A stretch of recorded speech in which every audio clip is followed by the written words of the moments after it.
ياسين القرآن الحكيم إنك لمن المرسلين على صراط مستقيم تنزيل العزيز الرحيم لتنذر قوما ما أنذر آباؤهم وهم غافلون لقد حق القول لا إله إلا الله إنا لله وإنا إليه راجعون. حضرت حافظ صاحب کا شہید ہونا تھا کہ معاملہ ٹھنڈا پڑ گیا. ادھر دہلی میں بھی انگریز اپنی فتح و کامیابی کا نعرہ بجا رہے تھے. انگریزوں کی دہلی فتح سے مجاہدین کے حوصلے پست ہو گئے. انہوں نے کامیابی حاصل کرنے کے بعد بڑا سخت انتقام لیا. مظفر نگر کا کلکٹر تھانہ بھون پہنچا اور گولہ باری کر کے تھانہ بھون کی اینٹ سے اینٹ بجا دی.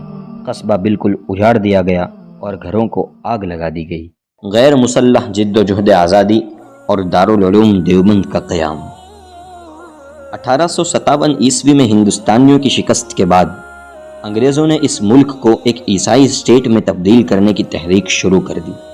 انگریزوں کے ان خطرناک منصوبوں کو ناکام بنانے اور انہیں اقتدار سے بے دخل کرنے کے لیے اکابر علماء حضرت مولانا محمد قاسم نانوتوی اور ان کے رفقا نے ایک دوسرا لائحہ عمل طے کر کے 9 سال بعد 1866 عیسوی میں دارالعلوم دیوبند کی بنیاد رکھی، جس کا مقصد اسلامیت کا تحفظ اور انگریزوں کی غلامی سے ہندوستان کو آزادی دلانا اور اس سلسلے میں افراد کا تیار کرنا تھا. چنانچہ دارالعلوم دیوبند کے پہلے طالب علم حضرت شیخ الہند مولانا محمود حسن دیوبندی اور ان کے تلامذہ آزادی کی جد و جہد میں پیش رہے اور بالآخر 15 اگست 1947 عیسوی کو ہمیں براہ راست انگریزوں کی غلامی سے آزادی ملی. مگر بظاہر آزادی ملنے کے 75 سال بعد ہمیں نہایت سنجیدگی سے جائزہ لینا چاہیے کہ کیا ہمیں مذہبی، سیاسی، اقتصادی اور سماجی طور پر وہ آزادی ملی ہوئی ہے جس کے لیے ہمارے اکابر نے اپنی جانوں کا نذرانہ پیش کیا تھا؟ اگر نہیں تو پھر اپنے بزرگوں کے نقش قدم پر چل کر ہر طرح سے ملک کی آزادی کے لیے از سر نو ہمیں جد و جہد کرنی پڑے گی، اور یہ ذمہ داری سب سے پہلے مدرسہ و خانقاہ سے تعلق رکھنے والوں پر عائد ہوتی ہے. کوشش ہماری، نتیجہ اللہ کے حوالے. وما ذلک علی اللہ بعزیز.